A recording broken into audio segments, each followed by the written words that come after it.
Hey friends, if you wish to increase or decrease space between bullet and text in Google Docs, then please watch this video. I will guide you through the procedure. So the first one is to select the text which is in the bulleted format.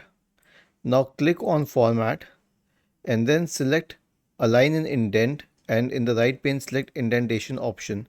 So the left indent is the one which is next to the bullet and text. Now let us say I keep it as 2.